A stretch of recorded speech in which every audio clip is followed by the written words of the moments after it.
You're tuned into Joe Salukas. Hello, Namaste. This is me, Nandini, with you saying hello, Namaste. ചോദ്യങ്ങൾ celebrities ചോദ്യങ്ങൾ. പക്ഷേ ഇവിടെ ഒരൊറ്റ difference മാത്രം. ചോദ്യങ്ങൾ ചോദിക്കുന്നത് ഞാൻ മാത്രമല്ല, but even you have a chance. സ്കൈപ്പിലൂടെയും ഫേസ്ബുക്കിലൂടെയും യുവർ ഫേവറേറ്റ് സെലിബ്രിറ്റീസിനോട് എന്ത് ചോദ്യം വേണമെങ്കിലും ചോദിക്കാനുള്ള ഒരു അവസരം ഇവിടെ ഹലോ നമസ്തയിലുണ്ട്. ആൻഡ് ഇന്നത്തെ സെലിബ്രിറ്റി എന്ന് പറയുന്നത് സെലിബ്രിറ്റി അല്ല, സെലിബ്രിറ്റീസ് ആണ്. കാരണം ഒരു ലക്കി പെയർ, ഒരു പ്രൊഡ്യൂസർ, എന്താ പറയുക, അവരെ പറയാനായിട്ട് വാക്കുകളില്ല. കാരണം കഴിഞ്ഞ ഒരു വർഷം ഏറ്റവും കൂടുതൽ ഫിലിംസ് ഉണ്ടാക്കിയതും ഹിറ്റുകൾ ഉണ്ടാക്കിയതും ന്യൂസുകൾ ഉണ്ടാക്കിയതും ഈ രണ്ട് പ്രൊഡ്യൂസേഴ്സാണ്. So let's just welcome them, Sandra and Vijay Babu.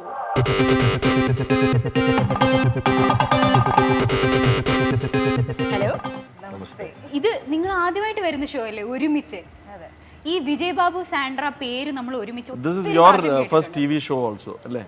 Yes, it is actually. ഞങ്ങൾ ആദ്യമായിട്ടാണ് ഒരു TV ഷോ, ഇന്റർവ്യൂ ഷോയിൽ ഒരുമിച്ചിരിക്കുന്നത്. അതോ ലൈവിലും മൂവി പ്രൊമോഷൻസിലും ഒക്കെ ഇരുന്നിട്ടുണ്ടെങ്കിൽ. റൈറ്റ്. നിങ്ങളുടെ പേരുകൾ ഒരുമിച്ച് ഒത്തിരി പ്രാവശ്യം കേട്ടിട്ടുണ്ട്, പക്ഷെ നിങ്ങളെ ഒരുമിച്ച് കിട്ടാനായിട്ട് ഇത്തിരി പാടാണ്. So we are really lucky. We are also lucky to be in Manorama. ഞങ്ങൾക്ക് ജോ സാലുകാസിനോടൊരു വലിയ കടപ്പാടുണ്ട് ആക്ച്വലി. എന്താ? എനിക്ക് പ്രത്യേകിച്ച് കാര്യം എൻ്റെ ഫസ്റ്റ് സിനിമ ഫ്രൈഡേയിൽ ഒരുപാട് ഹെൽപ്പ് ചെയ്തതാണ് ജോ സാലുകാസ്. അവര് ഒരു പാർട്ടായിരുന്നു എന്ന് വേണമെങ്കിൽ പറയാം. ഒരുപാട് പേരുടെ പ്രൊമോഷനിൽ ഒരുപാട് ഹെൽപ്പ് ചെയ്തിരുന്നു. അടിപൊളി ഒരു കോമ്പിനേഷൻ അല്ലേ? മനോരമ, ജോ സാലുകാസ്, സാൻഡ്ര, വിജയ് ബാബു. ഞങ്ങളുടെ എല്ലാ സിനിമകളും ഒരുപാട് നല്ല രീതിയിൽ, പ്രത്യേകിച്ച് മങ്കി പെൻ ഒരുപാട് സപ്പോർട്ട് ചെയ്തു. മനോരമ മ്യൂസിക് അല്ലേ? അതെ, മനോരമ മ്യൂസിക് ആണ്. പിന്നെ മനോരമ പേപ്പർ ഒരുപാട് സപ്പോർട്ട് ചെയ്തിരുന്നു. ബൈ ദ വേ, നിങ്ങൾ രണ്ടുപേരും ഒരുമിച്ച് വരുന്നത് ആദ്യമായിട്ടാണ്. നിങ്ങൾ രണ്ടുപേരും ആദ്യമായിട്ട് അങ്ങോട്ടും ഇങ്ങോട്ടും മീറ്റ് ചെയ്തത് എപ്പോഴാണ്? First meeting 3.5 years 4 years back ആണ്. ഐ തിങ്ക് സാൻഡ്ര ഒരു ബിസിനസ് പ്രപ്പോസലുമായിട്ട് ഞാനൊരു ചാനലിൽ വർക്ക് ചെയ്യായിരുന്നു. അപ്പോൾ I think it was a serial or some creative thing. കുറെ ഇങ്ങനെ സംസാരിച്ച് എവിടെയോ അന്ന് ഓടിക്കൊണ്ടിരുന്ന സിനിമ സ്മൂത്ത് ആയിട്ട് മാറ്റിയെടുത്തു. എനിക്ക് വലിയ താല്പര്യമില്ലായിരുന്നു. അപ്പൊ ഇത്രയും നല്ലൊരു മുഖത്ത് നോക്കി ഇത് റിജക്റ്റഡ് എന്ന് പറയുന്നതിന് പകരം നമ്മൾ ആ ടോപ്പിക് ഒന്ന് മാറ്റിയിട്ട് പതുക്കെ സിനിമയിലോട്ട്, സിനിമകളൊക്കെ കാണാറുണ്ടോ, സിനിമയിലെ വിട്ട് എന്തുകൊണ്ടൊരു സിനിമ ചെയ്തുകൂടാ എന്ന് പറഞ്ഞങ്ങ് വിട്ടു. പക്ഷേ ചുമ്മാ ഒരു ഇര ഇട്ടിട്ട് you should do movies, why are you getting into these small programmes എന്നൊക്കെ പറഞ്ഞു വിട്ടു. പക്ഷേ for my surprise within 2 weeks ഒരു സിനിമയുടെ പ്രപ്പോസലുമായിട്ട് തിരിച്ചു വന്നു. അപ്പം ഫോർ ദ പാസ്റ്റ് 3.5 4 വർഷമായിട്ട് നിങ്ങൾ ഒരുമിച്ചാണ്? 3.5 എന്ന് പറഞ്ഞാൽ 3.5. 3.5 4 എന്നുവെച്ചാൽ 3.5 4. ഈ 3.5 എന്നൊക്കെ പറയുന്ന പോലെ അത്ര നേരം ഉദ്ദേശിച്ചുള്ളൂ. അപ്പോ സാൻഡ്രയുടെ ട്രൂ കളേഴ്സ് അറിയാവുന്ന ഒരാളായിരിക്കുമല്ലോ വിജയ് ബാബു. എക്സ്പ്ലെയിൻ. അല്ല, ഇത് അരമണിക്കൂർ ഷോ അല്ലേ? ഇത് 10 വാക്കിൽ ഉത്തരം എഴുതുക. സാറിന് ഞാൻ തരുന്നതാ. തലയും കുത്തി ഇന്നലെ എഴുതാൻ പറ്റത്തില്ല. നെഗറ്റീവ്സ് ആണെങ്കിൽ എനിക്ക് 1 മണിക്കൂർ ഷോ ആക്കി തരണം. പോസിറ്റീവ് ആണെങ്കിൽ ഞാനൊരു 2 നെഗറ്റീവ്. എല്ലാവരും 2 വീതം പ്ലീസ്. പെട്ടെന്ന് ദേഷ്യം. ആണോ? ഈ ഇൻഡസ്ട്രിയിൽ നമുക്ക് അൺഅവോയ്ഡബിൾ ആയിട്ടുള്ള കാര്യമാണ്. അപ്പം പെട്ടെന്ന് ദേഷ്യം വരും, പെട്ടെന്ന് പൊട്ടിത്തെറിക്കുന്ന ഒരു സ്വഭാവമുണ്ട് പുള്ളിക്കാരി. അപ്പം അത് ഇപ്പം കുറഞ്ഞിട്ടുണ്ട്. ഞാൻ ആദ്യത്തെ സിനിമയൊക്കെ ചെയ്യുമ്പോൾ ഡ്രൈവർമാരോട് പോലും ഇങ്ങനെ കൈയൊക്കെ ചുരുട്ട് എന്നാ വാടാ കാണിച്ചു തരാം എന്ന് പറഞ്ഞ് നിൽക്കുന്ന ഒരു നമ്മളിവിടെ പിടിച്ച മാറ്റി അങ്ങനെയൊക്കെ വേണം. അപ്പം ഏറ്റവും ഇല്ലില്ല, അങ്ങനെയൊന്നുമില്ല. അതൊന്നും പിന്നെ വേറെ ചില പ്രശ്നങ്ങളിലേക്ക് പോകും. അതുകൊണ്ട് ദേഷ്യം ആയിരുന്നു. ഇപ്പൊ ഒരുപാട് കുറഞ്ഞ് ഇപ്പൊ സോബർ ഡൗൺ ആയിട്ടുണ്ട്. എന്നാലും എനിക്ക് അങ്ങനെ ഇഷ്ടമില്ലാത്ത കണ്ടാൽ അവർ ചെയ്യുന്ന ശരിയല്ലാന്ന് തോന്നി എനിക്ക് അങ്ങനെ മിണ്ടാതിരിക്കാനൊന്നും തോന്നത്തില്ല. ഞാൻ ബാബുവിന്റെ അടുക്കൽ ദേഷ്യപ്പെട്ടിട്ടുണ്ടോ? എപ്പോഴും. ഇപ്പൊ ലേറ്റസ്റ്റ് ഇതിന് തൊട്ട് മുമ്പ് എന്തിനാണ് ദേഷ്യപ്പെട്ടത്? ഇവിടെ വരാൻ ലേറ്റ് ആയപ്പോ. ബിസി അല്ലേ? സ്വാഭാവികം. പിന്നെ രണ്ടാമത്തെ പ്രോബ്ലം തന്നെ താൻ പിടിച്ച മുയലിന് 4 കൊമ്പ് എന്ന്. അതായത് ഞാൻ അപ്പം സോബർ ഡൗൺ ചെയ്യുന്നതെന്ന് പറഞ്ഞാൽ എൻ്റെ 16 വർഷത്തെ എക്സ്പീരിയൻസ് വേണോ അതോ നിനക്ക് അനുഭവത്തിൽ കൂടെ തന്നെ പഠിക്കണം? അപ്പോഴാണ് എന്നാ 16 വർഷം മതി. അപ്പൊ അങ്ങനെ കാര്യം, അതായത് ഇങ്ങനെ ഒന്ന് ചെയ്ത് നോക്കിക്കൂടെ, ഞാൻ പറഞ്ഞ എന്തിനു, why waste of time, you can do it this way എന്ന് പറഞ്ഞ് അതായത് മനസ്സിലാക്കി കൊടുക്കുന്നതിന് മുമ്പുള്ള ആർഗ്യുമെന്റ്സ് ഭയങ്കരമായ ആർഗ്യുമെന്റ്സ് ആണ്. അപ്പം പക്ഷേ ഇറ്റ്സ് ഹെൽത്തി ആർഗ്യുമെന്റ് ആണ്, പുള്ളിക്കാർക്ക് മനസ്സിലാക്കാൻ വേണ്ടിയിട്ടുള്ള ആർഗ്യുമെന്റ്സ് ആണ്. ഞാൻ ഈ പറയുന്ന നെഗറ്റീവ്സ് മാത്രമല്ല, ഞാൻ കണ്ടിട്ടുള്ളതിൽ ഏറ്റവും എഫിഷ്യൻ്റ് ആയിട്ടുള്ള, ഏറ്റവും ഹാർഡ് വർക്കിംഗ് ആയിട്ടുള്ള, ഒരു ധൈര്യമുള്ള ഒരു കുട്ടിയാണ്. എന്നെ ഏറ്റവും സർപ്രൈസ് ചെയ്ത സാൻഡ്ര എന്ന് പറയുന്നത്, ഫ്രൈഡേ ഫിലിം നടക്കുമ്പോൾ ഒരു അത്യാവശ്യമായിട്ട് ഞങ്ങൾക്കൊരു ഇത് വേണമായിരുന്നു, ഒരു വാനിറ്റി വാൻ. ബിക്കോസ് അവിടെ സക്രിയയുടെ ഗർഭിണികൾ നടക്കുമ്പോൾ ഒരു വാനിറ്റി വാൻ വേണമായിരുന്നു. അപ്പം ഞാൻ അന്നൊരു സൺഡേ മോർണിംഗ് ആണ്, അപ്പോൾ അന്ന് രാവിലെ വിളിച്ചിട്ട് പലയിടത്തും നോക്കിയിട്ടും നമുക്ക് അത് കിട്ടുന്നില്ല. അവസാനം എൻ്റെ ഒരു ഫ്രണ്ടിനെ വിളിച്ചു പറഞ്ഞു, വാനുണ്ട്, ഡ്രൈവർ ഇനിയിപ്പോൾ ചേർത്തലേന്ന് വരണം, സൺഡേ ആണ്ട് പോയിരിക്കുകയാണ് എന്ന് പറഞ്ഞു. പിന്നെ കട്ട് ടു ഫ്രെയിം എന്ന് പറയുന്നത് സാൻഡ്രയ്ക്ക് നമ്പർ അയച്ചു കൊടുക്കുന്നു. ഒരാൾ എന്നെ വിളിച്ചിട്ട്, ഡോ തൻ്റെ പാർട്ട്ണർ അതേ ഒരു വാനിറ്റി വാനും ഓടിച്ചുകൊണ്ട് വയറ്റിലേ കൂടെ പോകുന്നുണ്ട്. അതായത് അത്രയും വലിയ ഒരു ബസ് ഓടിച്ചുകൊണ്ട് പുള്ളിക്കാരി വയറ്റിലയിൽ കൂടെ പോയിക്കൊണ്ടിരിക്കുകയാണ്. അപ്പം ആ ധൈര്യം എന്ന് പറയുന്നത് എനിക്ക് വളരെ സർപ്രൈസിങ്. അത് ഞാൻ പലരോടും പറയാറുണ്ട്. It's very impressive. പിന്നെ കണക്ക് പറയാൻ ഇതിനൊക്കെ അല്ല, സിനിമയിലത് വേണ്ട തന്നെയാണ്. 100 രൂപയ്ക്കും കണക്ക് പറയും. എനിക്കെന്താ, അവിടെ നിൽക്കുമ്പോ തന്നെ പതുക്കെ ആരും കാണാതെ കോർപ്പറേറ്റീവ് ആക്കിയതുകൊണ്ട് ഞാൻ പറഞ്ഞ എനിക്ക് 100 രൂപ വലുതാ. അപ്പൊ അങ്ങനെ പറയുന്ന ഒരാൾ, അപ്പം അതൊക്കെ സിനിമയിൽ നല്ലതാണ്. ബിക്കോസ് അത് കഴിഞ്ഞിട്ട് നമ്മുടെ ഈ ഒരു സിനിമയിലെ ഏറ്റവും അത്യാവശ്യമായിട്ടുള്ള കാര്യമാണ് സിനിമ കോസ്റ്റിൽ നിർത്തുക എന്നുള്ളത്. അപ്പം ഒരു സിനിമ കോസ്റ്റിൽ നിർത്തിയിട്ട്, ഇപ്പൊ സക്രിയയുടെ ഗർഭിണി കഴിഞ്ഞ് കോസ്റ്റിൽ നിർത്തി കഴിഞ്ഞിട്ട് എൻ്റെ അടുത്ത് വന്നിട്ട് പേപ്പർ കൊണ്ടുണ്ട്, ദാ കോസ്റ്റിൽ നിർത്തിയിട്ടുണ്ട്, എങ്ങനെയുണ്ട്, ഇപ്പൊ 100 രൂപയുടെ വില മനസ്സിലായ ലവ്ലി. ഇനി സാൻഡ്രയ്ക്ക് ഞാൻ എന്താ ബോൾ ഉരുട്ടി തന്നു. ആദ്യം നെഗറ്റീവ്സ് പറയാം. നെഗറ്റീവ്സ് ആണെങ്കിൽ ഇപ്പൊ അവസാനിപ്പിച്ചതിൽ തന്നെ തുടങ്ങുന്നതായിരിക്കും നല്ലത്. ബിക്കോസ് പൈസക്ക് വിലയില്ല. എന്ന് വെച്ചാൽ വലിയ വലിയ എമൗണ്ട്സ് മാത്രമേ പൈസയായിട്ട് കണക്കാക്കുന്നുള്ളൂ. ഒരു ആദ്യമൊക്കെ ഫസ്റ്റ് ഇപ്പം നമ്മൾ 4 വർഷം മുമ്പ് 5000 10,000 അതൊക്കെ പോട്ടേന്ന് വയ്ക്കുക എന്ന് പറയും, 10,000 രൂപയ്ക്ക്. അപ്പം ഞാൻ ആ സമയത്ത് എനിക്കൊന്നും പറയാനും വയ്യ, നാണക്കേടല്ലേ വിചാരിച്ചിട്ട് ഞാൻ ഓക്കെ എന്ന് പറയും. ഇപ്പം ഞാൻ തല്ലുപിടിക്കും. അതിനുശേഷം പിന്നെ ഞാൻ തല്ലുപിടിക്കാൻ തുടങ്ങി. കാര്യം എനിക്ക് കുറച്ച് കഴിഞ്ഞാൽ മനസ്സിലായി, ചെറിയ ചെറിയ എമൗണ്ടിനൊന്നും വിലയില്ല.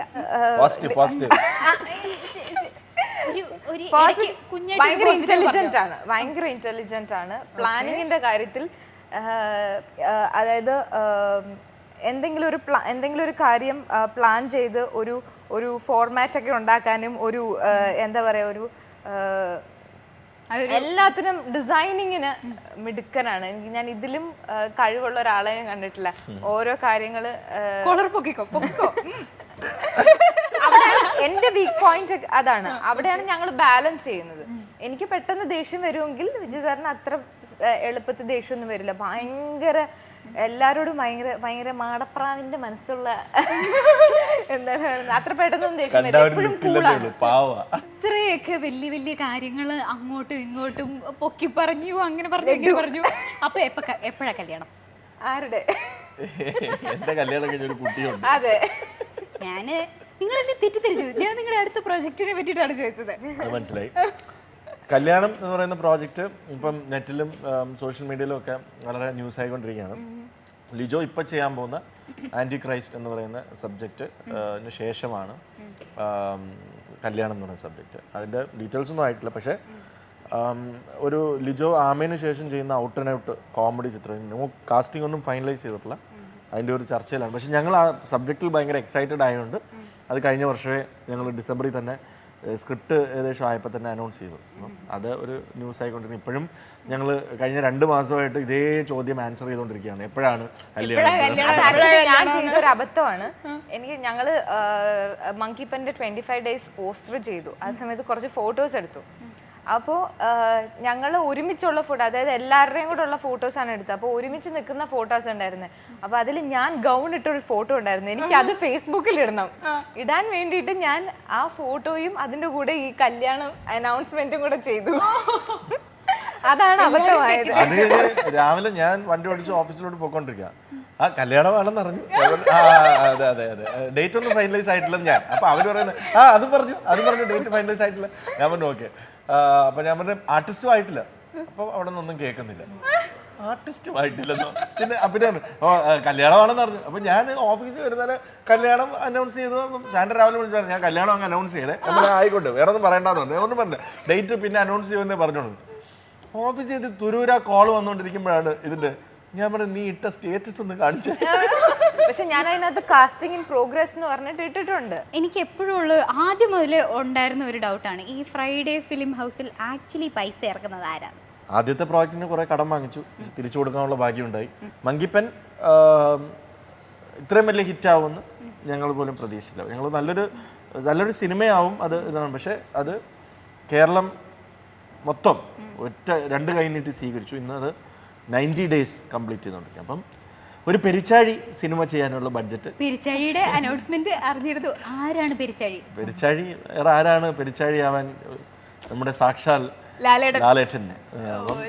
പെരിച്ചാഴിയിലേക്ക് പോയിക്കൊണ്ടിരിക്കുന്നു. അതിന് സാമാന്യം ഭേദപ്പെട്ട ബഡ്ജറ്റ് ആവും. അപ്പം അതിന് ഞങ്ങൾക്ക് കുറച്ച് പാർട്ട്നേഴ്സും കൂടെ നമ്മുടെ കൂടെ ചേർന്നുകൊണ്ട് ചെയ്യുന്ന ഒരു മെഗാ പ്രോജക്റ്റാണ് the return of golden period in Malayalam cinema എന്ന് ഞങ്ങൾ വിശേഷിപ്പിക്കുന്ന ഒരു ലാലേട്ടൻ സിനിമയായിരിക്കും അത്. അതായത് നമ്മൾ സൂപ്പർ കോമഡിയാണ്. നാടോടിക്കാറ്റ്, അക്കരെ അക്കരെ അക്കരെ, കിലുക്കം, ചിത്രം, അങ്ങനെയുള്ള. അത് കൂടാതെ ലാലേട്ടന്റെ മുണ്ടിമടക്കിൽ കുത്തൽ, തരിപ്പ്, മീശ ചുരുട്ടൽ, അങ്ങനെയുള്ള ഒരു ഔട്ട് ആൻഡ് ഔട്ട് സാധനം. അത് ഭയങ്കര രസമാണ്. അത് ചിലപ്പോൾ ഞങ്ങൾ രണ്ടുപേരും ആദ്യമായിട്ട് ഒരുമിച്ച് അഭിനയിക്കുന്ന സിനിമയായിരിക്കും പെരിച്ചാഴി. അത് എക്സ്ക്ലൂസീവാ. Very good. അതെനിക്ക് ഇഷ്ടപ്പെട്ടു. അത് ഒരു പേരായിട്ടായിരിക്കും അഭിനയിക്കുന്നത്. സാധ്യതയുണ്ട്. എന്റെ കാര്യമൊന്നും കൺഫേം ആയിട്ടില്ല. എന്തായാലും സാർ കൺഫേംഡ് ആണ്. ഈ ലൊക്കേഷനിൽ വെച്ചിട്ട് ആസ് പ്രൊഡ്യൂസേഴ്സ് നിങ്ങൾ തമ്മിലുള്ള ആ കെമിസ്ട്രി എങ്ങനെയാ? അതാണ് ലൊക്കേഷനിൽ ഞാൻ പോകാറില്ല. പോയാൽ എപ്പോ അടിയാന്നില്ല. അവിടെയാണ് ഞങ്ങൾ ജോബ് സെഗ്രിഗേറ്റ് ചെയ്തത്. Planning, creative, discussion, casting. അത് കഴിഞ്ഞ് കഴിഞ്ഞാൽ ഞാൻ ലൊക്കേഷനിൽ പോയാൽ തന്നെ അഭിനയിക്കാൻ വേണ്ടി പോകും, മങ്കിപ്പനിൽ അഭിനയിക്കും. പക്ഷെ ആരെങ്കിലും വന്ന് എൻ്റെ അടുത്തെങ്കിലും കാഴ്ച പ്രൊഡ്യൂസർ ഒരു സ്കൈപ്പ് കോൾ വരുന്നുണ്ട്. വിജയബാബുവിനോടും സാൻഡ്രയോടും സംസാരിക്കാൻ വേണ്ടിയിട്ട് ഏതോ ഒരു ഫാൻ വിളിക്കുകയാണ്. Welcome to Jos Alukkas. Hello namaste, ആരാണ്? എന്റെ പേര് ശ്രീകല എന്നാണ്. സാന്ദ്ര മാമിന്റെ അടുത്താണ് ചോദിക്കാനുള്ളത്. ഈക്വലി അഭിനയിക്കുകയും അതുപോലെ തന്നെ പ്രൊഡ്യൂസ് ചെയ്യുകയും ചെയ്ത സിനിമയാണല്ലോ സക്കറിയയുടെ ഗർഭിണികൾ എന്ന് പറയുന്നത്. അപ്പോ ഒരു പ്രൊഡ്യൂസർ എന്നുള്ള ആ ഒരു റോളിൽ തന്നെ നിന്നുകൊണ്ട് അതിൽ അഭിനയിക്കുകയും കൂടി ചെയ്യുമ്പോൾ ഉണ്ടാകുന്ന ഗുണങ്ങൾ എന്തൊക്കെയാണ്? ആക്ച്വലി ഒരു സിനിമയിൽ അഭിനയിക്കുകയും പ്രൊഡ്യൂസ് ചെയ്യുകയും കൂടെ ചെയ്യുന്നത് ഏറ്റവും വലിയ അബദ്ധമാണ്. അതിൽ ഗുണങ്ങളെക്കാൾ ഏറെ ദോഷങ്ങളാണുള്ളത്. കാര്യം നമ്മൾ വഴക്ക് പറയും ശകാരിക്കുകയൊക്കെ ചെയ്യുന്ന ആളുകളുടെ മുന്നിൽ നിന്നിട്ട് അഭിനയിക്കുക എന്ന് പറയുന്നത് ഭയങ്കര ബുദ്ധിമുട്ടുള്ളൊരു കാര്യമാണ്. അതും ഞാൻ ആ സിനിമയിൽ ഒരുപാട് ടെൻഷൻ അനുഭവിക്കുന്ന ഒരു സ്ത്രീയായിട്ടാണ് അഭിനയിച്ചത്. അപ്പോൾ എനിക്ക് അതുകൊണ്ട് തന്നെ ഭയങ്കര ബുദ്ധിമുട്ടായിരുന്നു. ഇവരെല്ലാം നോക്കി നിൽക്കുമ്പോൾ അവരുടെ മുന്നിൽ നിന്നിട്ട്, അത് ഞാൻ ചീത്ത പറയുന്ന ആൾക്കാരായതുകൊണ്ടാണ്. അല്ലെങ്കിൽ ഞാൻ അവരുമായിട്ട് എന്തെങ്കിലും ചെറിയ ചെറിയ എല്ലാ ദിവസവും അവരുമായിട്ട് കാശ് പറഞ്ഞ് കാശിന് വില പേശുന്ന ആൾക്കാരാണ്. അവരുടെ മുന്നിൽ നിന്ന് അഭിനയിക്കുക എന്ന് പറഞ്ഞാൽ ഭയങ്കര ബുദ്ധിമുട്ടായിരുന്നു. എനിക്ക് പ്രൊഡക്ഷനിലും കോൺസെൻട്രേഷൻ കിട്ടുന്നുണ്ടായിരുന്നില്ല, ഫോക്കസ് മാറുമായിരുന്നു. അപ്പോൾ ഏതിൽ ഫോക്കസ് കൊടുക്കണം എന്നുള്ളത് എനിക്ക് ആകെ കൺഫ്യൂസ്ഡായി. ഞാൻ ആകെ ടെൻഷനായിപ്പോയി ആ സമയത്ത്. അതിൻ്റെ കൂടെ മങ്കിപ്പൻ്റെ ഷൂട്ടും ഒരേ സമയത്താണ് നടന്നിരുന്നത്. 2 സിനിമകളുടെ ഷൂട്ട് പ്രൊഡക്ഷൻ നടക്കുന്നു, അതിൻ്റെ കൂടെ ഒരു പടത്തിൽ അഭിനയിക്കുകയും കൂടെ ചെയ്യുന്നത് ഭയങ്കര ബുദ്ധിമുട്ടായിരുന്നു. അന്ന് ഞാൻ തീരുമാനിച്ചു ഇനി ഞാൻ അഭിനയവും പ്രൊഡക്ഷനും കൂടെ ഒരു സിനിമയിലും ചെയ്യില്ല എന്നുള്ളത്. പക്ഷേ ഈ ടെൻഷനൊക്കെ സാൻഡ്ര എടുത്തോണ്ട് മങ്കിപ്പനിൽ ഞാൻ ഈസി ആയിട്ട് അഭിനയിച്ചു കേട്ടോ. നിങ്ങൾ എങ്ങനെയാണ് ഒരു ഫിലിമിനെ അപ്രോച്ച് ചെയ്യുന്നത്? അപ്പൊ ഈ പടം ഓക്കെ നമുക്കിത് കമ്മിറ്റ് ചെയ്യാം എന്ന് പറയുന്ന ഒരു ധാരണയിൽ നിങ്ങൾ എന്തൊക്കെ ബേസിസിലാണ് നിങ്ങൾ എത്തുന്നത്? 100% ഞങ്ങൾ സ്ക്രിപ്റ്റ്, ബിക്കോസ് ഞങ്ങൾ രണ്ടുപേരും ക്രിയേറ്റീവ് പാഷൻ ഉള്ളവരാണ്. ഞാനൊരു ക്രിയേറ്റീവ് ഡിവിഷൻ മീഡിയയിൽ തന്നെ 16 ഇയേഴ്സ് ഇരുന്ന ആളാണ്. അപ്പം അതൊക്കെ വെച്ചിട്ട് ഒരു ഫീമെയിൽ പോയിന്റ് ഓഫ് വ്യൂലും ഒരു മെയിൽ പോയിന്റ് ഓഫ് വ്യൂലും രണ്ടുപേരുടെ ഇത് ഞങ്ങളുടെ ഒരു സ്ട്രെങ്ത് ആണ്. ബിക്കോസ് വളരെ റെയർ ആയിട്ടാണ് ഒരു ഫീമെയിൽ മെയിൽ കോമ്പിനേഷൻ വരുന്നത് ഒരു പ്രൊഡക്ഷനിൽ. കൂടാതെ ഞങ്ങളുടെ ഫ്രൈഡേ ഫിലിം ഹൗസിൻ്റെ ക്യാപ്ഷൻ എന്ന് പറയുന്നത് തന്നെ ക്ലീൻ എൻ്റർടൈൻമെൻ്റ് ആണ്. ഒരു ഫീമെയിൽ ഹെഡ് ചെയ്യുന്ന ഒരു കമ്പനിക്ക് ഞങ്ങൾ വളരെ കെയർഫുള്ളായിട്ട് ആ സിനിമയിൽ ഒരു രീതിയിൽ ഒരു ലിക്കർ അല്ലെങ്കിൽ സിഗരറ്റ് അല്ലെങ്കിൽ ബാഡ് വേർഡ്സ് അല്ലെങ്കിൽ സെക്സ് അങ്ങനെയുള്ള കാര്യങ്ങളുടെ ഓവർഡോസ് ഒരു സിനിമയ്ക്ക് ആവശ്യമാണെങ്കിൽ ആവാം. എന്നാൽ ഒരു കുടുംബത്തോട് ഒരുമിച്ചിരുന്ന് നിൽക്കുന്ന സിനിമകൾ മാത്രം നല്ല സ്ക്രിപ്റ്റ് ഉണ്ടെങ്കിൽ ചെയ്യാനായിട്ടാണ് ഞങ്ങൾ കൂടുതൽ, അതാണ് ഞങ്ങളുടെ പ്രധാന മാനദണ്ഡം. അതിന് ശേഷമാണ് അതിൻ്റെ ഡയറക്ടർ, ടെക്നീഷ്യൻ, ആക്ടേഴ്സ് അതിൻ്റെ ഒരു ഇത് വരുന്നത്. അപ്പം അതാണ് നമ്മുടെ ഫസ്റ്റ് ക്രൈറ്റീരിയ എന്ന് പറയുന്നത്. താങ്കളുടെ ചോദ്യത്തിനുള്ള ഉത്തരം. നമുക്ക് സാന്ദ്ര തോമസ് എന്ന് പറയുന്ന പ്രൊഡ്യൂസറിനെയും വിജയ് ബാബു എന്ന് പറയുന്ന പ്രൊഡ്യൂസറിനെയും മാത്രമേ നമുക്കറിയൂ. നമുക്ക് നിങ്ങളുടെ ഫാമിലി എങ്ങനെയാണ് എന്താണെന്നൊന്നും നമുക്കറിയില്ല. ഒന്ന് ജസ്റ്റ് ഒന്ന് പറയാമോ? ബുദ്ധിമുട്ടാവില്ലെങ്കിൽ. സാൻഡ്ര? എനിക്കൊരു പപ്പ, മമ്മി, അനിയത്തി ഉണ്ട്. അനിയത്തി ആയിരുന്നു എൻ്റെ എന്താ പറയുന്ന ഒരു റൈറ്റ് ഹാൻഡ് എന്ന് വേണേൽ പറയായിരുന്നു. എൻ്റെ ഓഫീസ് കംപ്ലീറ്റ് നോക്കിയിരുന്ന അനിയത്തിയാണ്. ഇപ്പം അനിയത്തിയുടെ കല്യാണം കഴിഞ്ഞു. എനിക്ക് മാരീഡ് ആണ്, ഒരു wife Smitha and one son first സ്റ്റാൻഡേർഡിൽ പഠിക്കുന്നു, ഭരത് വിജയ്. ആൻഡ് അച്ഛൻ, അമ്മ, brother, sister. Nice questions. Thank you so much for calling കേട്ടോ. ഓക്കെ, എല്ലാ ചോദ്യത്തിനും കറക്റ്റായിട്ട് മണിയായിട്ട് ഉത്തരം പറഞ്ഞ വിജയ് ബാബുവിന് സാൻഡ്രയ്ക്കും കയ്യടികൾ. ഓക്കെ, കയ്യടി മാത്രമേ ഉള്ളൂ, സമ്മാനം ഞാനൊരു പാട്ടും തരും. അപ്പോൾ ഏറ്റവും ഫേവറേറ്റ് ആയിട്ടുള്ള ഒരു റെട്രോ പാട്ട്, ഒന്നാം രാഗം പാടി എന്നുള്ള പാട്ട് എനിക്ക് ഭയങ്കര ഇഷ്ടമാണ്. ഒന്നാം രാഗം പാടി ഒന്നിനെ മാത്രം തേടി വന്നുവല്ലോ ഇന്നലെ നീ വടക്കുന്നാഥന്റെ മുമ്പിൽ. പാടുവതും രാഗം നീ തേടുവതും രാഗമാ ദേവനും അനുരാഗിയാമമ്പലത്താവേ. ഒന്നാം രാഗം പാടി ഒന്നിനെ മാത്രം തേടി വന്നുവല്ലോ ഇന്നലെ നീ വടക്കുന്നാഥന്റെ മുമ്പിൽ. പാടുവതും രാഗം നീ തേടുവതും രാഗമാ ദേവനും അനുരാഗിയാമമ്പലത്താവേ.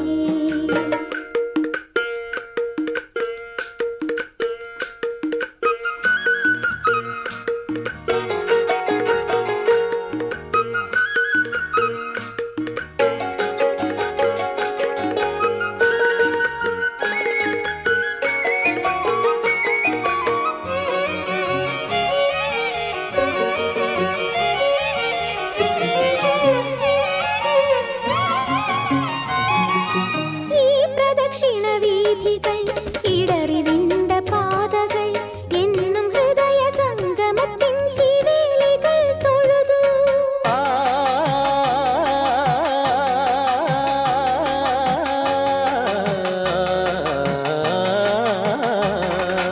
ഈ പ്രദക്ഷിണ വീഥികൾ ഇടറിവിണ്ട പാതകൾ എന്നും ഹൃദയ സംഗമത്തിൻ ശിവേലികൾ തൊഴുതു. കണ്ണുകളാൽ അർച്ചന, മൗനങ്ങളാൽ കീർത്തനം, എല്ലാം അറിയും നീ ഗോപുരവാതിൽ. Welcome back to Jos Alukkas. Hello, namaste. ഇവിടെ നമ്മുടെ കൂടെയുള്ളത് ആരൊക്കെയാണ്? ഒരു സുന്ദരനും സുന്ദരിയും Vijay Babu and Sandra. So ഒരു സ്കൈപ്പ് കോൾ വരുന്നുണ്ട്. ഹലോ സനൂപേ. Ryan Philip RS. ഇവിടെ സാൻഡ്രയും വിജയ് ബാബു എങ്ങനെയാ വിളിക്കുന്നത്? സനൂപ് അങ്കിൾ ആന്റി എന്നാണോ? അങ്കിൾ സാൻഡ്ര ആന്റി ചേച്ചി അല്ല, സാൻഡ്ര ഞാൻ പോകുന്നു. സനു, ഇവിടെ സാൻഡ്ര ആന്റിയും വിജയ് ബാബു അങ്കിളും ഉണ്ട്. സംസാരിച്ചു കേട്ടോ. വേറൊരു ആന്റി ഉണ്ട്. ആന്റി അല്ല, ചേച്ചി. എനിക്ക് ആദ്യം തന്നെ ചോദിക്കാനുള്ളത്, സക്കരയിൽ ചേച്ചി അഭിനയിച്ചു, മങ്കിപ്പെണ്ണി ഞാൻ അഭിനയിച്ചു, ഇതിൽ ആരെ ഏറ്റവും കൂടുതൽ ഇഷ്ടമായത്? Good question, very nice. ഞാൻ സനുവിനോട് അങ്ങോട്ടൊരു ചോദ്യം ചോദിക്കട്ടെ. ഓക്കെ ചോദിച്ചോ. അച്ഛനെയാണോ അമ്മയാണോ ചേച്ചിയാണോ ഇഷ്ടം? ചേച്ചി എന്ന് പറയുമ്പോ ചേച്ചിയെ. ഞങ്ങൾക്ക് ഇപ്പോൾ ഒരു പെൺകുട്ടിയുടെ വേഷം ചെയ്യേണ്ട ഒരു സിനിമയാണെങ്കിൽ ഞങ്ങൾക്ക് ചേച്ചിയാണ് ഇഷ്ടം. ആൺകുട്ടിയുടെ വേഷം ചെയ്യേണ്ട സിനിമയാണെങ്കിൽ ഞങ്ങൾക്ക് സനൂപിനെ ഇഷ്ടം. എന്തായാലും സനൂപ് ചെയ്യുന്നതൊന്നും ചേച്ചിക്ക് ചെയ്യാൻ പറ്റില്ല, ചേച്ചിക്ക് ചെയ്യുന്നതൊന്നും സനൂപിന് ചെയ്യാൻ പറ്റത്തില്ല. അപ്പം രണ്ടുപേരും ഇഷ്ടപ്പെട്ടല്ലേ പറ്റൂ. ഓക്കെ, രണ്ടാമത്തെ ക്വസ്റ്റ്യനിലേക്ക് കിടക്കാം. നേരത്തെ പറഞ്ഞിരുന്നില്ലേ എനിക്കും എന്റെ ചേച്ചി ഒരു പടത്തിൽ മത്സരിച്ച് അഭിനയിക്കാൻ ആഗ്രഹമുണ്ടെന്ന്? പറഞ്ഞു അടുത്ത അങ്ങനെ ഒരു ചേട്ടനാവോ തരോ? അടുത്ത പടത്ത് അല്ല, മങ്കിപ്പന്റെ തമിഴ് ചെയ്യണ്ടേ? അതിൽ ചേച്ചി ഉണ്ടാവോ? അല്ല ചേച്ചിയുടെ അടുത്ത് ഞങ്ങൾ തടി കുറയ്ക്കാൻ പറഞ്ഞായിരുന്നു, ചേച്ചി കുറയ്ക്കുന്നുണ്ടോ ആവോ? ചേച്ചി ഭയങ്കര കഷ്ടപ്പെടും. ഭയങ്കര കഷ്ടപ്പെട്ട് തടിയൊക്കെ കുറച്ച് ചേച്ചിക്ക് ഉറങ്ങുന്നുണ്ട്. സുന്ദരക്കുട്ടിയായിട്ട് വന്നോണ്ടിരിക്കാന്ന് കേട്ടു. വിളിക്കുന്നുണ്ടെങ്കിൽ ഞാൻ അല്ല ചേച്ചി സുന്ദരക്കുട്ടിയായ വിവരമൊക്കെ ഞങ്ങൾ കേട്ടു. അതുകൊണ്ട് ഞങ്ങൾ രണ്ടുപേരെയും കൂടെ കാസ്റ്റ് ചെയ്യാനായിട്ടൊരു കഥ നോക്കിക്കൊണ്ടിരിക്കുക. അപ്പൊ അവിടെ വന്ന് ആരെങ്കിലും കഥ പറയുകയാണെങ്കിൽ ഇങ്ങോട്ട് കൊടുത്തു വിടുക, നമുക്ക് ഉടനെ ഒരു സിനിമ ചെയ്യാം കേട്ടോ. സൂപ്പർ സ്റ്റാർ സനുവും സൂപ്പർ ആക്ട്രസ് സനൂഷയും ആദ്യമായിട്ട് ഫ്രൈഡേ ഫിലിം ഹൗസിൽ ഒന്നിക്കുന്ന സൂപ്പർ ചിത്രം എങ്ങനെയുണ്ട്? എനിക്ക് ഇഷ്ടപ്പെട്ടു. സനൂപ് അവിടെ കേട്ടോ എന്തോ. ഞങ്ങളുമായിട്ട് ഒരുപാട് സഹകരിച്ച ഒരു ഫാമിലിയാണ്. ഇത്രയും ക്യൂട്ടായിട്ടുള്ള ഒരു ഫാമിലിയെ ഞങ്ങൾ കണ്ടിട്ടേ ഇല്ല. ഒരു അത്രയും അറ്റാച്ച്ഡ് ആണ് അവര്. അച്ഛൻ, അമ്മ, ചേച്ചി, അനിയൻ എന്ന് പറഞ്ഞാൽ ഇത്രയും അറ്റാച്ച്ഡ് ആയിട്ടുള്ള ഒരു ക്യൂട്ട് ഫാമിലി. സ്കൈപ്പിൽ ആ ഫോട്ടോ തന്നെ കണ്ടില്ലേ, അവർ 4 പേരും ഒരേ കളർ ഡ്രസ്സേ ഇടുള്ളൂ. എപ്പോഴും എവിടെ പോയാലും ഒരേ കളർ ഡ്രസ്സ്, എല്ലാരും ഒരുമിച്ച്. സനൂപ് വെറുതെ പറഞ്ഞല്ലോ, അവന് ചേച്ചി എന്ന് പറഞ്ഞ ജീവന, പൊന്നേച്ചി എന്നാ വിളിക്കുന്നത്. അപ്പം നമ്മുടെ മങ്കിപ്പനിൽ അഭിനയിച്ചപ്പോ കൂടെ സനൂഷ എല്ലാ സിനിമയും കളഞ്ഞ് ആ ഫുൾ 55 days സനൂഷ സെറ്റിൽ ഉണ്ടായിരുന്നു. സനൂഷ ഉണ്ടാവുന്നതിന്റെ മാത്രല്ല, ഞാൻ എപ്പോഴും ഇരുന്ന് ശ്രദ്ധിച്ചിട്ടുണ്ട്, അവൻ അഭിനയിക്കുന്നതിനേക്കാൾ ഇവിടെ ബാക്കിലിരുന്ന് സനൂഷയാണ് അഭിനയിക്കുന്നത്. അത് കൂടാതെ അവൻ കരയേണ്ട ഒരു സീനിൽ കരഞ്ഞില്ല. സനൂഷ ഓടിപ്പോയിട്ട് നല്ലൊരു പിച്ച് കൊടുത്തു. അവൻ നാച്ചുറൽ ആയിട്ട് അവൻ കരഞ്ഞു. എന്നിട്ട് സനൂഷ ഇവിടെ വന്നിരുന്ന് ഭയങ്കര വിഷമമായി. എന്നാലും ഞാൻ അത് കഴിഞ്ഞിട്ട് ആ സീൻ എടുത്ത് കഴിഞ്ഞിട്ട് പോയി രണ്ടുപേരും കൂടെ കെട്ടിപ്പിടിച്ച പിന്നെ രണ്ടുപേരും കൂടെ ഒരു കരച്ചിലുണ്ട്. അപ്പൊ ഇതെല്ലാം എന്റെ കണ്ണൊക്കെ നിറയുന്നു.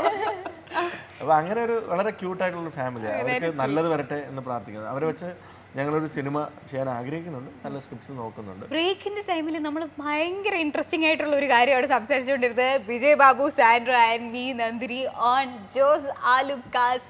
ഹലോ നമസ്തേ. ന്യൂ കമേഴ്സിനെ ഭയങ്കരമായി സപ്പോർട്ട് ചെയ്യുന്ന ഒരു ഗ്രൂപ്പാണ് ഫ്രൈഡേ ഫിലിംസ് എന്ന് പറഞ്ഞല്ലോ. ആക്ച്വലി ഈ ന്യൂ കമേഴ്സിനെ ഹാൻഡിൽ ചെയ്യുന്നത് എങ്ങനെയാണ്? ന്യൂ കമേഴ്സിന്റെ കാര്യമാണ് ഇപ്പൊ നേരത്തെ പറഞ്ഞ പോലെ സാൻഡ്രയാണ് ഏറ്റവും കൂടുതൽ അനുഭവിക്കുന്നത്. അല്ല, ഒരുപാട് പേര് വരാറുണ്ട്. ബിക്കോസ് ഞങ്ങളുടെ 3 സിനിമകളിലും, ഞങ്ങൾ ചെയ്തിട്ടുള്ള 3 സിനിമകളിലും ഏറ്റവും കൂടുതൽ ഡെബ്യൂട്ടൻസിനെ സാൻഡ്ര ഏറ്റവും കൂടുതൽ ദേഷ്യപ്പെടുന്ന കണ്ടിട്ടുള്ളത് അപ്പോഴാണ്. അതായത് രാത്രി 9:30 ഞങ്ങളൊരു ഡിന്നറൊക്കെ കഴിച്ചുകൊണ്ടിരിക്കുമ്പോഴത്തേക്ക് ഒരു കോൾ വരും. സാൻഡ്ര ചേച്ചിയാണോ? അതെ, എനിക്ക് അഭിനയിക്കാൻ ആഗ്രഹമുണ്ട്, 1 മിനിറ്റ് എന്ന് പറഞ്ഞിട്ട് അഭിനയത്തൊക്കെ കൂടുതൽ കഥയാണ്. ഒരു റെസ്റ്റോറൻറ്റിൽ പോയാന്ന് വെച്ചോ, ഒരു റെസ്റ്റോറൻറ്റിൽ പോയി ഫുഡ് ഓർഡർ ചെയ്ത് ബിരിയാണി വെച്ചോ, ഫുഡ് കൊണ്ടുവരുന്ന വെയിറ്റർ ഇവിടെ വന്നിട്ട് ഒരു കഥയുണ്ട്,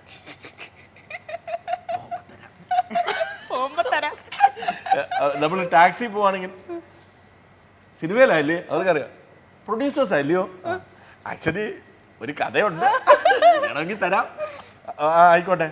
അതിൽ ഏറ്റവും വലിയ കോമഡി ഈ കഥകൾ കൊണ്ട് സഹിക്കാൻ പറ്റും. എൻ്റെ അച്ഛനും അമ്മയും പാവം കൊല്ലത്ത് കിടക്കുകയാണ്.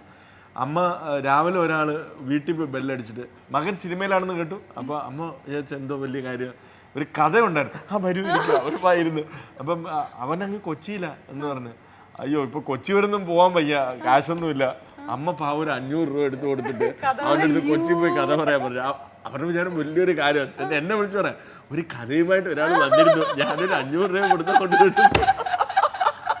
അൺസൈക്കബിൾ ആയിട്ടുള്ള കഥകളൊക്കെ ഇവരൊക്കെ എവിടെ നിന്ന് വരുന്നു എന്നൊക്കെ നമ്മൾ ചിന്തിച്ചിട്ടുണ്ട്. പക്ഷെ അവർ ഭയങ്കര കോൺഫിഡൻ്റ് ആണ്. അത് നമ്മൾ പോവാൻ പറഞ്ഞാലും പോവില്ല, ഈ കഥ ഇന്ന് തന്നെ സിനിമ ആക്കിയിട്ടേ പോകത്തുള്ളൂ. ഈ കഥക്കാരെയാണ് പക്ഷെ ജെന്യുവൻ ആയിട്ടുള്ള കഥകളുണ്ട്. അപ്പൊ പിന്നെ ഇനിയിപ്പോ എനിക്ക് നിങ്ങളോട് രണ്ടുപേരോട് നിങ്ങൾക്ക് ഇവിടുന്ന് പോവാൻ ഇഷ്ടമില്ല എന്ന് എനിക്കറിയാം. നല്ല കോഫി, നല്ല ആങ്കർ, അതെ ഞാൻ പറഞ്ഞില്ല. ഇടയ്ക്ക് അവിടെ ക്വസ്റ്റ്യൻ ചോദിച്ചപ്പോഴായിരുന്നു നമുക്കൊരു റിലീഫ് കിട്ടിയത്. അപ്പൊ പിന്നെ നമുക്ക് പെട്ടെന്ന് തന്നെ വിജയ് ബാബുവിനെയും സാൻഡ്രയും അങ്ങ് പറഞ്ഞു വിട്ടേക്കാം. പക്ഷേ പറഞ്ഞു വിടുന്നതിന് മുമ്പായിട്ട് എനിക്ക് കുറച്ച് ജോലിയൊക്കെ ചെയ്യിപ്പിക്കാനുണ്ട്. സംഭവം എന്താണെന്നറിയോ, നമ്മുടെ വ്യൂവേഴ്സിന് നമ്മൾ ഒരു ക്വസ്റ്റ്യൻ ചോദിച്ചിട്ട് അവർക്ക് നമ്മുടെ സെലിബ്രിറ്റിയുടെ കൈ കൊണ്ട് ഓട്ടോഗ്രാഫ് ചെയ്ത ഒരു ഗിഫ്റ്റ് കൊടുക്കുന്നുണ്ട്. Okay, so Vijay Babu Sandra special എപ്പിസോഡിൻ്റെ ചോദ്യം ഇതാണ്: പെരിച്ചാഴി എന്ന ഫിലിമിൻ്റെ ലൊക്കേഷൻ എവിടെയാണ്? വളരെ ഈസി, വളരെ സിമ്പിൾ അല്ലേ? ഇനി ഇവർക്ക് കിട്ടാൻ പോകുന്ന ഗിഫ്റ്റ് എന്താണെന്ന് അറിയാം, നിങ്ങൾ ഓട്ടോഗ്രാഫ് ചെയ്ത മങ്കി പെന്നിൻ്റെ CD വേർഷൻ. Okay, so